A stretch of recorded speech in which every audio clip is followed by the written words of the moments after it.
In this video, we're coming at you with the ultimate camera comparison between the latest Google Pixel 9 Pro XL and the Sony Xperia 1 Mark VI. As always, we'll be taking a look at various categories from standard photos all the way to portraits. So what are we waiting for? Let's get straight into this very exciting comparison. Hey, I'm Olive, your host here at Versus.com, and I'd like to thank HideMe VPN for sponsoring this video. First, let's take a quick look at the camera specs on each device. The Sony Xperia 1 Mark VI features a 48-megapixel wide lens, a 12-megapixel ultra-wide telephoto, and front camera lens. It can also shoot stunning 4K videos. The latest Google Pixel 9 Pro XL has a 50-megapixel main lens with a 48-megapixel ultra-wide lens and tele-lens. It can digitally zoom in 30 times for photos and 20 times for videos. For its front camera, it has 42 megapixels and it has the ability to also shoot in 4K video. So which one will come out on top? Let's find out. So as always, we're going to start off with some standard wide photos as we feel that that is the mode that's used most frequently. Keep in mind that points are awarded on a scale of 1 to 5, with 5 being the best. In this first example, the Pixel outshines Sony with its vibrant colors, which are very accurate, whereas Sony's image looks muted and dull with harsh shadows. Indoors, Google continues to perform exceptionally well, handling shadows and contrast very effectively. Both images have done well with colors, however, Sony has overexposed the image a little too much, resulting in washed out skin tones and poor dynamic range. Time for some ultra-wide shots. Ultra-wide is a great mode to capture more of the scenery in your photos.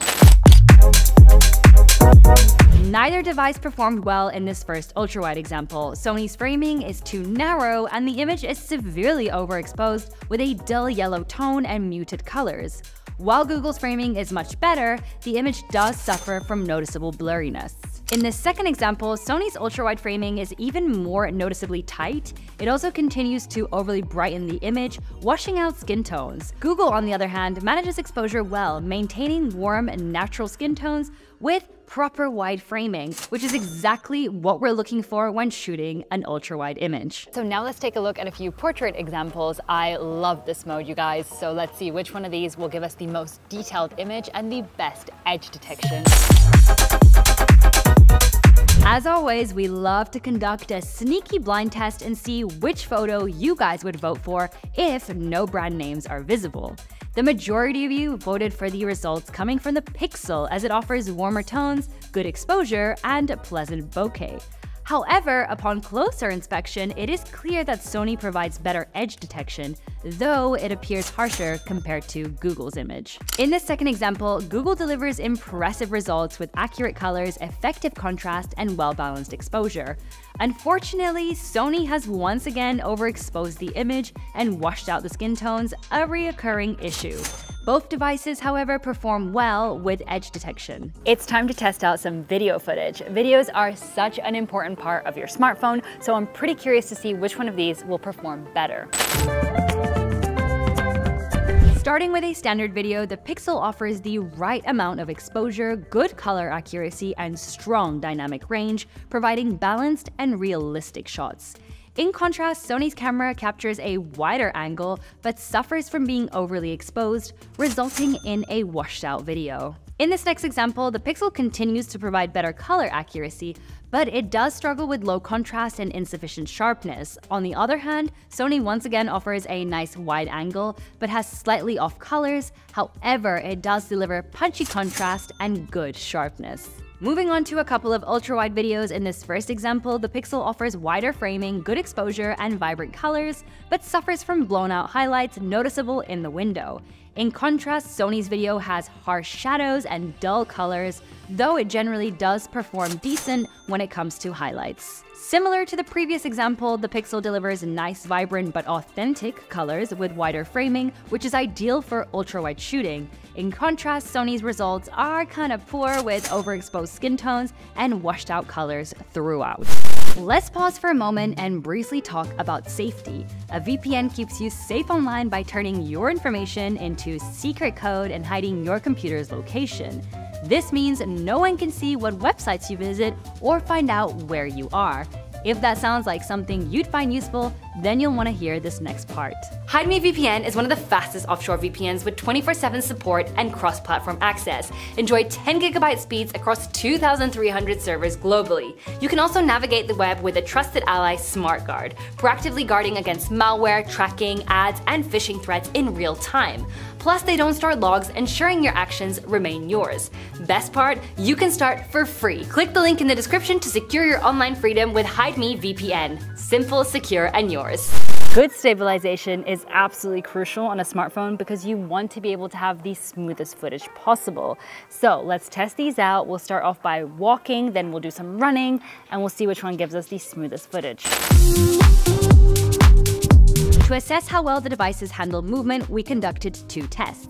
In the first, we tested the standard stabilization by simply holding the phones and walking with them. The Pixel does seem to have slightly smoother footage, with Sony being a little more unstable with a constant tilt from side to side. When running with active stabilization on, both devices perform relatively well, although the Pixel is a tad smoother than Sony. However, Sony's footage is totally usable as well. You can never have enough selfies, but the question is, which one of these will make me look better? Let's test some out and also check out the front camera video and audio. In this first outdoor selfie, the Pixel captures warm skin tones with good texture and balanced exposure, though it could benefit from a bit more sharpness. As expected, Sony's image appears overly bright, though some may prefer this look. For low-light selfies, the Pixel does a great job of exposing my face, while Sony preserves the authentic low-light ambience.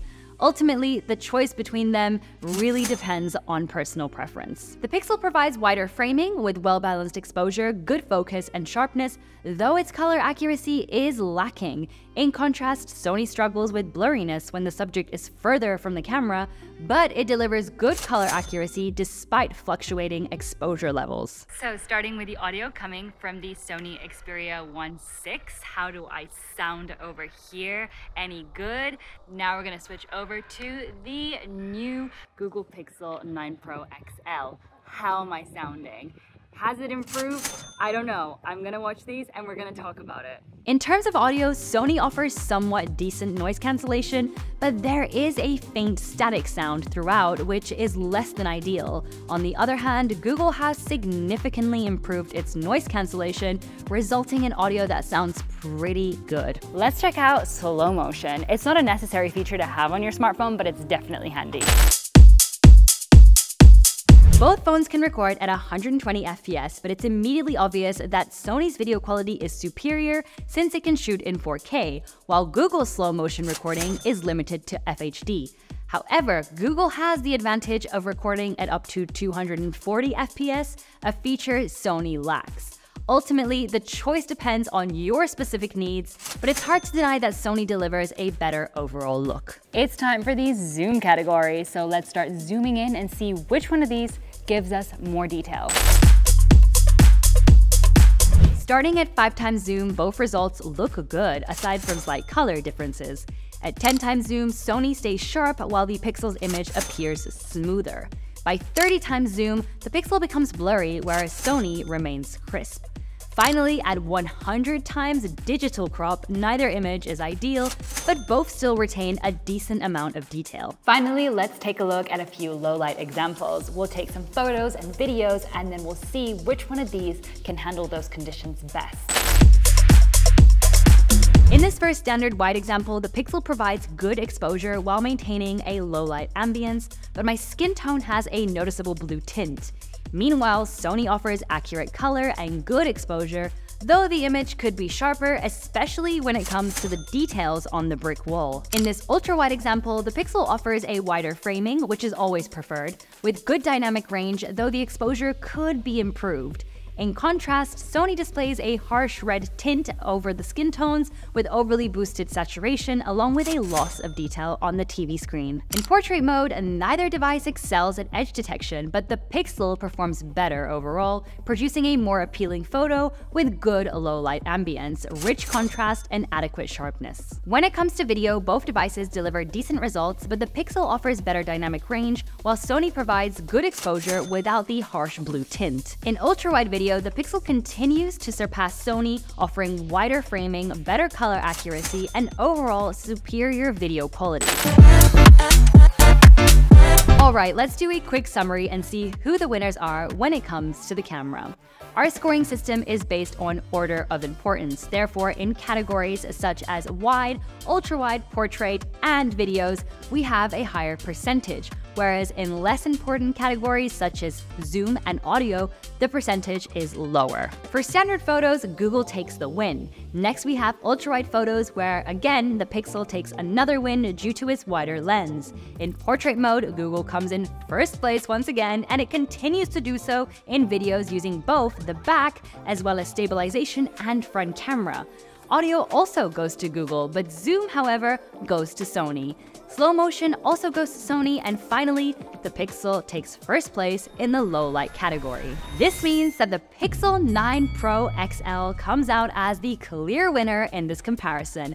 Well done, Google, and better luck next time, Sony. So that pretty much sums up these two phones. We hope you found this review useful, and we would love to hear your thoughts.